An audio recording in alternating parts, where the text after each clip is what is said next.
So simple and so unthreatening laid out before me here. And yet, this is the most important document in the entire story of Wales.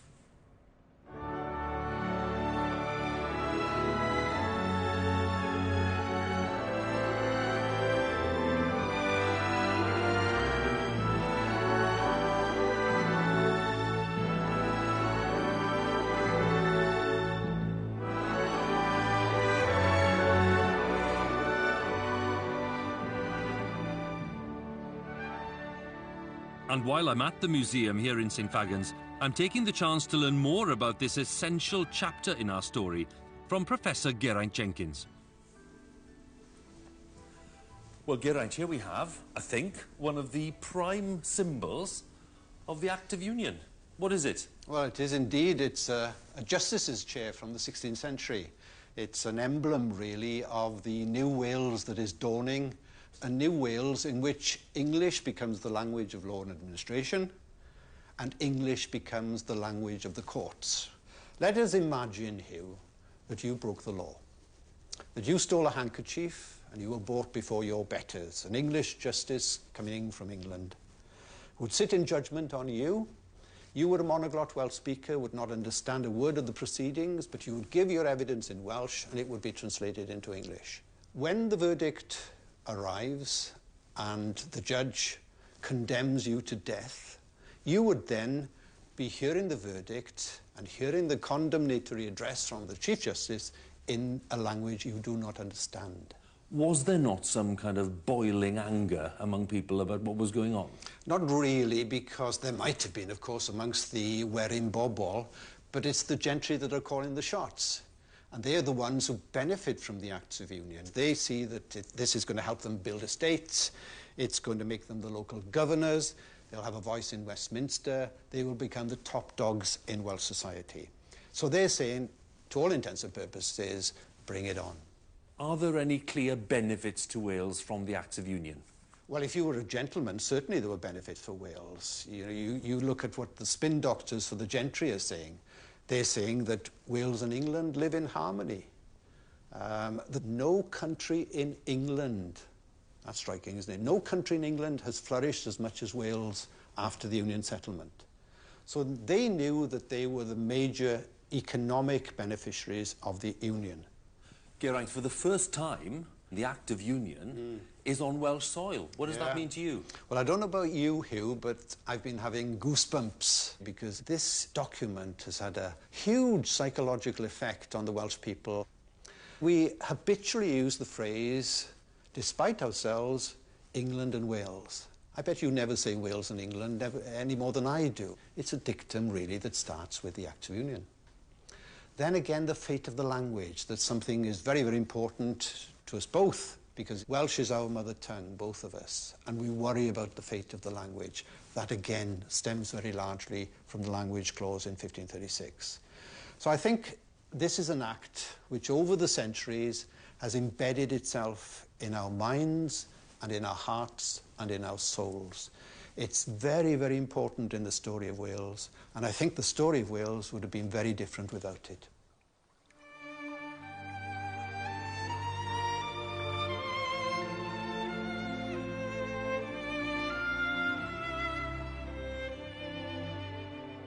It's worth pausing a moment and thinking about the lives of those who are subject to Henry's laws. The population of Wales is just under 250,000. That's about the size of modern Cardiff. 9 out of every 10 of them don't speak or understand English. There are some towns with a few thousand residents: Carmarthen, Haverfordwest, Brecon and Wrexham. But the vast majority of people live off the land, away from the towns. Most people never have the luxury of travelling far from their own parish.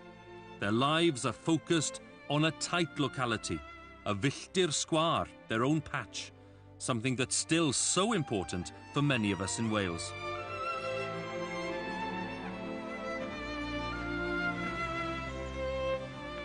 Tudor society has a formal structure.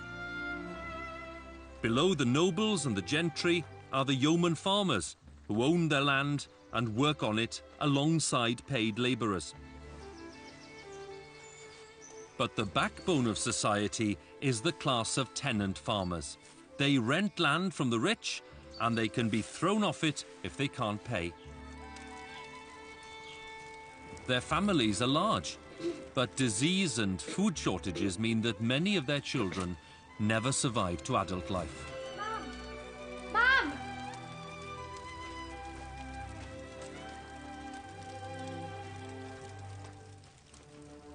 And in the face of tragedy, they hold to their traditional beliefs.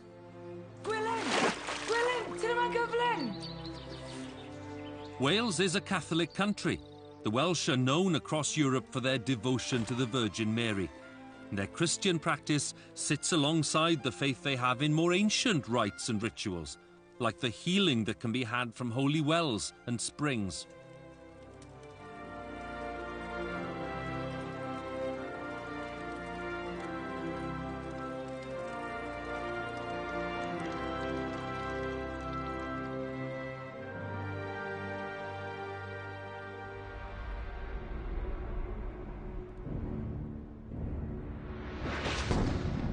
But there is a big religious change coming in the reign of Henry VIII, driven by his ambitions and by his sex life.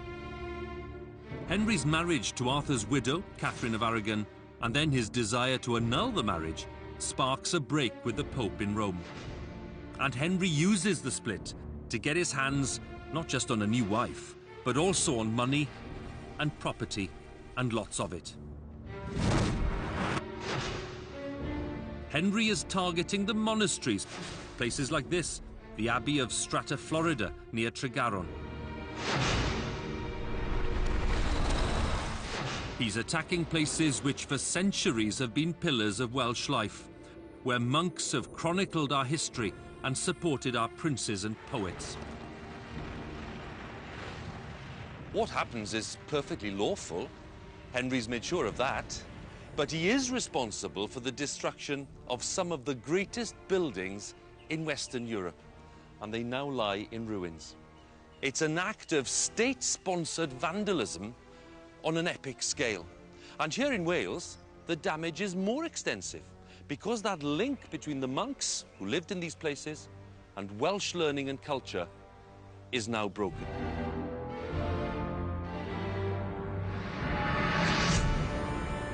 Every part of Wales is affected by Henry's break with the Pope.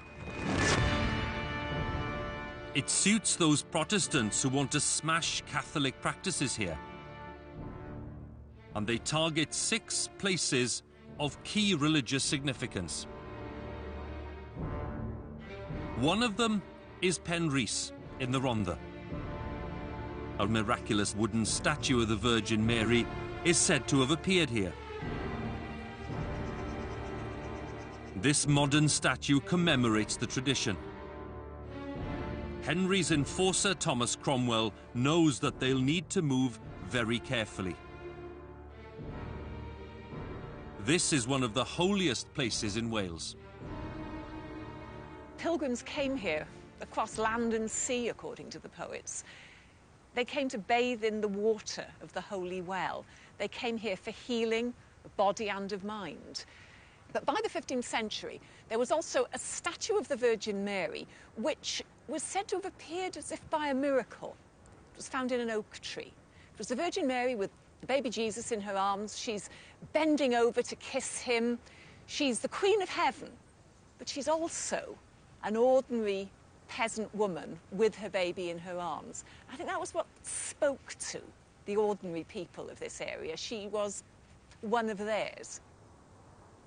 The pilgrimage to Penrhys, its wooden statue and its holy well, is hugely popular. Miracles are said to happen here. It's easy to look back at that now and to write it off as superstition. But this was a belief which ran right through society, from kings and princes right down to the peasants. This belief that if you travel to somewhere that holy things have happened, holy things can happen to you.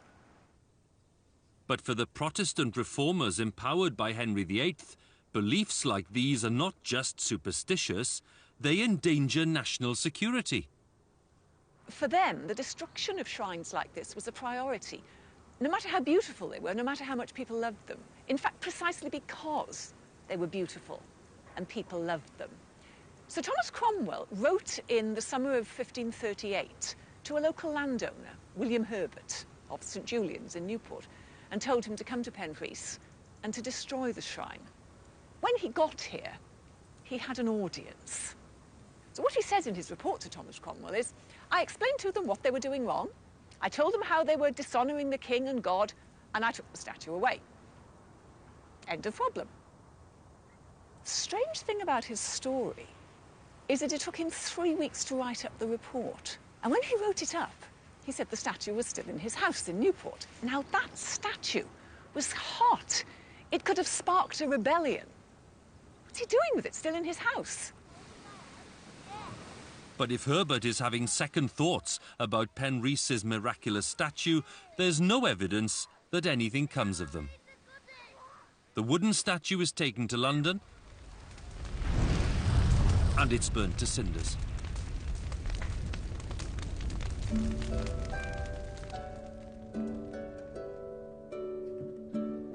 The shrine is destroyed, the pilgrimage stopped. The well, of course, doesn't dry up, and local people keep using it. They say it's very good for making their butter churn. And local traditions about the well survive. You can come here and find there's plenty of water. You can come here and find there's hardly any water at all. The locals say the water flows when it wants to. So there is still something about Penrhys, for all that Thomas Cromwell felt that it was a dangerous place and needed to be destroyed. But Penrhys's national significance as a place of healing and inspiration has been brought to a sudden end. And the religious upheaval goes on throughout the whole Tudor period. Let's take a look inside this church to explain the confusion for so many worshippers. Henry VIII, when he dies, still considers himself a Catholic despite all his troublemaking. His son Edward is a Protestant, his successor Mary a devout Catholic, and Elizabeth I a hardline Protestant. What does all that mean for these churches? Well, things which have been familiar for centuries disappear by royal command. No more shrines, no more relics of the saints, no more going on pilgrimage. Even the language of worship changes from Latin to a mix of English and Welsh. And the most visible signs of change are here, on the walls around us. Because the churches go from being richly ornate and decorated in a splash of colour to being plain and white and simple. And then just as people are getting used to that, back comes the colour in all its glory. And then not long afterwards, it's gone, disappeared, and the walls no longer have a story to tell.